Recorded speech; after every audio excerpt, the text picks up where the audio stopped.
Assalamualaikum warahmatullahi wabarakatuh.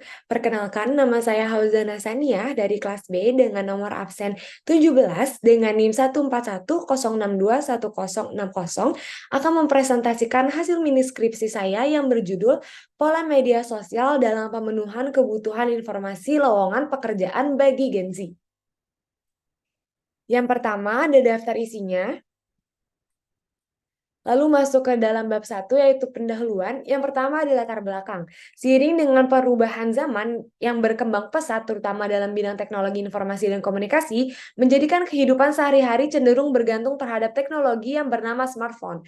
Seperti yang kita ketahui saat ini, seseorang yang ingin melamar pekerjaan dapat dilakukan secara online, tidak hanya melalui pertemuan tatap muka secara langsung. Hal ini dimudahkan dengan berbagai macam platform yang menyediakan lowongan pekerjaan atau salah satu contohnya aplikasi LinkedIn. Di era 4.0, media internet menjadi salah satu kebutuhan pokok bagi masyarakat karena mudah untuk digunakan di mana saja dan kapan saja. Kemudahan yang didapatkan penggunanya bermanfaat untuk berinteraksi dan mencari informasi seputar lowongan pekerjaan sesuai dengan kriteria yang dibutuhkan. Pada era digital yang terus berkembang, media sosial telah menjadi bagian integral dalam kehidupan sehari-hari. Salah satu platform media sosial yang paling dominan dalam konteks profesional adalah LinkedIn. Platform ini dirancang khusus untuk memfasilitasi interaksi antar individu dalam lingkup bisnis dan profesional yang mencakup pencarian pekerjaan, pengembangan jaringan profesional, dan berbagai konten berkualitas terkait dengan karir.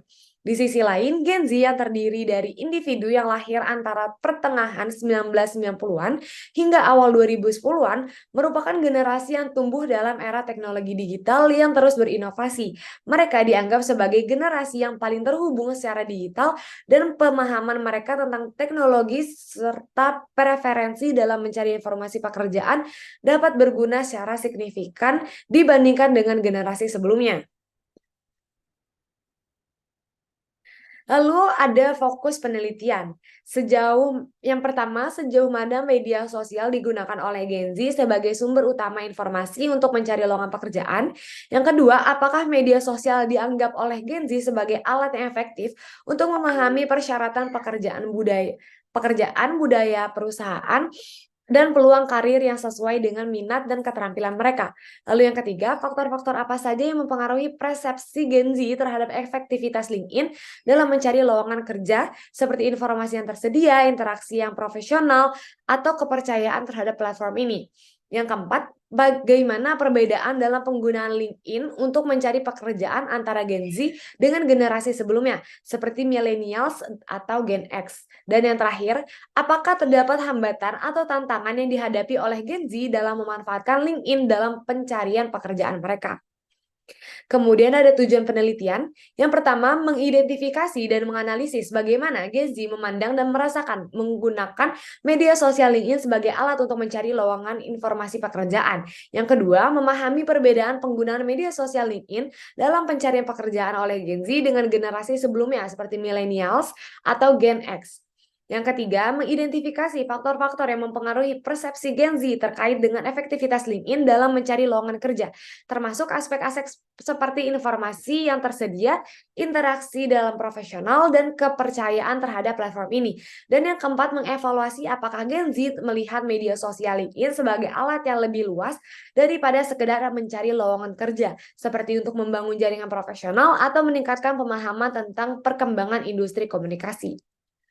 Lalu ada manfaat penelitian. Manfaat penelitian ada manfaat teoritis dan manfaat praktis. Manfaat teoritis ini, penelitian ini dapat memberikan wawasan untuk baru tentang bagaimana media sosial dan platform online seperti LinkedIn mempengaruhi cara komunikasi dan interaksi profesional dilakukan.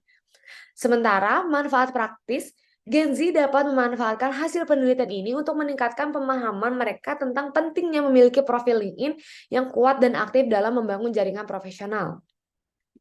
Kita masuk ke bab 2, yaitu ada landasan teori. Yang pertama ada konsep. Konsep yang kami bangun ada konsep media sosial. Penelitian ini menggunakan media sosial sebagai variabel X. Media sosial sendiri didefinisikan sebagai platform atau situs web yang dirancang khusus untuk memfasilitasi interaksi berbagi konten dan komunikasi antar individu, kelompok, atau organisasi melalui internet. Lalu yang kedua ada konsep kebutuhan informasi. Kebutuhan informasi itu mengacu pada dorongan atau keinginan seseorang atau kelompok untuk memperoleh data, fakta, atau pengetahuan yang dibutuhkan untuk memahami suatu topik atau masalah tertentu, mengambil keputusan, atau mencapai tujuan tertentu. Selanjutnya ada review literatur. Penelitian yang dilakukan ini berjudul Efektivitas Media Sosial LinkedIn terhadap Pemenuhan Kebutuhan Informasi Lowongan Pekerjaan Gen Z. Penelitian ini memiliki kesamaan tema dengan jurnal yang sudah ada sebelumnya. Contohnya seperti berikut. Yang pertama, judulnya itu penerapan platform media LinkedIn sebagai alat rekrutmen. Penulisnya Hamzah Muhammad Mardi Putra Muhammad Hatta Fahamsyah. Yaitu memiliki persamaan penelitian ini sama-sama meneliti mengenai media sosial sebagai alat mencari lowongan kerja. Dan perbedaannya penelitian ini lebih berfokus kepada alat rekrutmen, sedangkan penulis lebih berfokus kepada lowongan informasi lowongan kerja. Lalu yang kedua, efektivitas media sosial Instagram dalam pemenuhan kebutuhan informasi lowongan pekerjaan di Surabaya, ditulis oleh Milani Eka Erviana dan Anam Miftahul Huda. Persamaannya penelitian ini sama-sama menggunakan pendekatan kuantitatif dan survei, sama-sama menggunakan variabel kebutuhan informasi, sedangkan perbedaannya adalah penelitian ini menggunakan media sosial Instagram sebagai objek, sedangkan penulis menggunakan media sosial LinkedIn sebagai objek. Lalu yang ketiga ada efektivitas komunikasi aplikasi online LinkedIn sebagai media sosial, sebagai media informasi lowongan kerja bagi alumni Universitas Riau.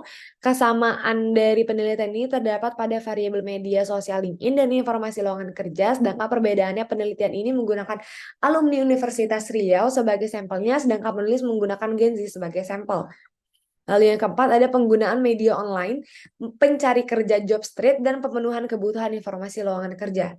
Kesamaan dari penelitian ini adalah variabelnya yaitu media sosial dan pemenuhan kebutuhan informasi lowongan kerja. Sedangkan perbedaannya terdapat pada objek penelitiannya yaitu aplikasi job street, sedangkan penulis menggunakan objek LinkedIn. Lalu yang kelima, efektivitas metode rekrutmen melalui media sosial. Penelitian ini sama-sama meneliti efektivitas media sosial sebagai alat komunikasi, alat pembuka lowongan pekerjaan, sedangkan perbedaannya penelitian ini lebih berfokus kepada rekrutmennya, sedangkan penulis lebih berfokus kepada informasi lowongan kerja. Lalu yang keenam ada efektivitas akun Instagram baru terhadap pemenuhan kebutuhan informasi lowongan kerja masyarakat Kota Palembang. Penelitian ini sama-sama menggunakan pendekatan kualitatif dan menggunakan variabel media sosial dan kebutuhan informasi lowongan kerja. Sedangkan perbedaannya adalah penelitian ini menggunakan akun Instagram sebagai objek penelitiannya dan populasinya adalah masyarakat Kota Palembang. Lalu yang ketujuh ada the intention of Generation Z to apply for a job. Penelitian ini menggunakan metode pendekatan kualitatif dengan survei. Penelitian ini juga menggunakan Gen Z sebagai sampel penelitian. Perbedaannya penelitian ini lebih fokus kepada minat melamar kerja dari Gen Z, sedangkan penulis fokus pada kebutuhan informasi untuk Gen Z. Lalu kedelapan, pemanfaatan media sosial dan pemenuhan kebutuhan informasi ketenaga kerjaan di kalangan angkatan kerja muda pada masa pandemi COVID-19. Kesamaan dari penelitian ini adalah metode kualitatif, variabel X-nya, media sosial, dan variabel Y-nya, pemenuhan kebutuhan informasi. Penelitian ini bedanya menggunakan sampel kelangkaan kerja muda pada masa pandemi COVID-19. Lalu yang kesembilan, pengaruh intensitas followers akun Instagram terhadap kebutuhan informasi lowongan kerja followers lulusan ilmu komunikasi. Penelitian ini menggunakan pendekatan kualitatif dan meneliti variabel kebutuhan informasi. Sedangkan perbedaannya penelitian ini lebih berfokus kepada pengaruh intensitas followers dan menggunakan objek akun Instagram. Dan yang terakhir, sistem informasi lowongan kerja berbasis web pada perusahaan di Lampung. Kesamaan dari penelitian ini adalah sama-sama meneliti mengenai informasi lowongan, sedangkan perbedaannya penelitian ini menggunakan sampel perusahaan di Lampung. Lalu variabel yang digunakan adalah variabel dalam suatu penelitian atau eksperimen yang diubah atau dimanipulasi oleh peneliti untuk memahami dampak atau pengaruhnya terhadap variabel lain yang disebut variabel dependen. Kalau misalkan variabel Y itu variabel dalam suatu penelitian atau eksperimen yang dipengaruhi atau diukur sebagai respons terhadap perubahan dalam variabel independen. Metode penelitian itu variabel X-nya media sosial terhadap variabel Y-nya informasi lowongan kerja. Lalu hipotesis teori dari penelitian ini adalah bahwa Gen Z yang sudah memiliki ketergantungan terhadap teknologi informasi yang telah maju dan ketersediaan informasi mengenai lowongan pekerjaan dalam media sosial yang memadai memberikan kemudahan kepada Gen Z dalam mencari informasi lowongan pekerjaan. Lalu masuk ke dalam bab 3 yaitu metode penelitian. Paradigma penelitian yang digunakan dalam penelitian ini menunggu akan paradigma klasik yang mencakup paradigma positivis. Paradigma positivis yaitu paradigma yang menempatkan ilmu sosial sebagai sesuatu yang nyata dan benar-benar terjadi yang sedang menunggu untuk ditemukan. Sedangkan pendekatan penelitiannya menurut Sugiono bahwa pendekatan kualitatif merupakan penelitian yang berlandaskan pada filsafat positivisme untuk meneliti populasi atau sampel tertentu dan pengambilan sampel yang secara random dengan pengumpulan data menggunakan instrumen analisis data bersifat statistik. Penelitian ini menggunakan pendekatan kualitatif, pendekatan yang menganalisis data numerik yang dapat diolah menggunakan rumus-rumus statistika.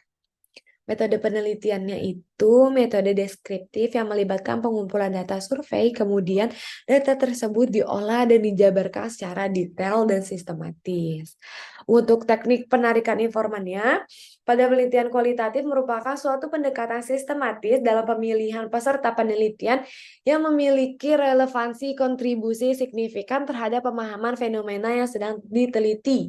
Penelitian kualitatif fokus pada pemahaman mendalam terhadap konteks, makna, dan pengalaman individu sehingga pemilihan informan menjadi krusial. Lalu ada metode pengumpulan data. Metode pengumpulan data dalam penelitian kualitatif melibatkan beragam pendekatan yang dirancang untuk mendapatkan pemahaman mendalam terhadap fenomena yang sedang diteliti. Wawancara mendalam merupakan salah satu metode utama di mana peneliti berinteraksi secara langsung dengan informan untuk mendapatkan perspektif pengalaman dan makna yang kaya terkait dengan topik penelitian. Lalu ada metode pengukuran data. Pada penelitian kualitatif, metode pengukuran data tidak menggunakan angka atau statistik, melainkan lebih berfokus pada pemahaman mendalam dan interpretatif terhadap fenomena yang sedang diteliti. Metode ini menekankan pada pengumpulan dan analisis data berupa kata-kata, narasi, dan konteks untuk memahami aspek kualitatif dari suatu topik. Lalu ada metode pengukuran data mengenai keabsahan data. Keabsahan data atau validitas data merujuk pada sejauh mana data yang dikumpulkan dalam sebuah penelitian dapat dianggap akurat, relevan, dan sesuai dengan tujuan penelitian. Dalam konteks penelitian, keabsahan data menjadi penting karena mempengaruhi kepercayaan dan ketepatan interpretasi hasil penelitian. Lalu ada coding. Coding dalam konteks penelitian kualitatif adalah proses sistematis pengkelompokan, kategorisasi, dan pemberian label pada data yang dikumpulkan. Tujuan utama coding adalah untuk mengidentifikasi pola, tema, atau konsep-konsep yang muncul dari data kualitatif seperti transkrip wawancara, catatan lapangan, atau dokumen. Selanjutnya ada metode analisis data. Metode analisis data dalam penelitian kualitatif adalah proses interpretatif yang dilakukan untuk memahami dan menyusun makna dari data kualitatif yang telah dikumpulkan. Proses ini melibatkan langkah-langkah seperti coding, pengembangan tema, pencarian pola, dan konstruksi naratif. Lalu ada strategi penelitian. Strategi penelitian dalam penelitian kualitatif merujuk kepada rencana dan pendekatan yang digunakan untuk merancang dan melaksanakan penelitian dengan tujuan memahami fenomena sosial, budaya, dan perilaku. Strategi ini mencakup pemilihan metode, teknik pengumpulan data, serta langkah-langkah analisis yang sesuai dengan tujuan penelitian. Lalu ada keterbatasan penelitian. Keterbatasan penelitian dalam penelitian kualitatif merujuk pada batasan-batasan atau kendala-kendala yang mungkin mempengaruhi validitas dan generalisasibilitas hasil penelitian. Beberapa keterbatasan umum melibatkan subjektivitas peneliti, di mana interpretasi dan analisis dapat dipengaruhi oleh perspektif peneliti. Lalu ada kelemahan penelitian. Kelemahan dalam penelitian kualitatif merujuk pada aspek-aspek atau potensi-potensi negatif yang dapat mempengaruhi kualitas dan kehandalan penelitian tersebut. Salah satu kelemahan utama adalah subjektivitas, di mana interpretasi peneliti dapat dipengaruhi oleh pengalaman dan perspektif pribadi, mengakibatkan potensi bias dalam analisis data. Selanjutnya ada daftar pustaka yang telah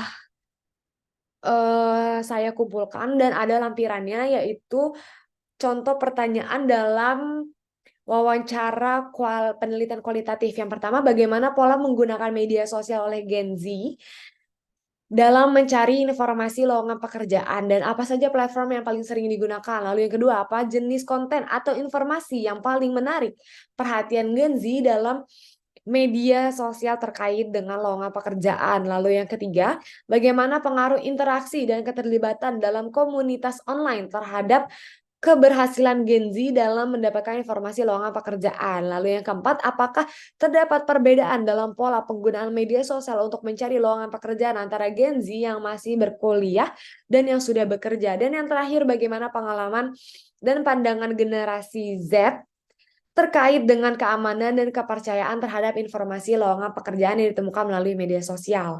Sekian mini skripsi yang telah saya buat, kurang lebihnya mohon maaf. Wassalamualaikum warahmatullahi wabarakatuh.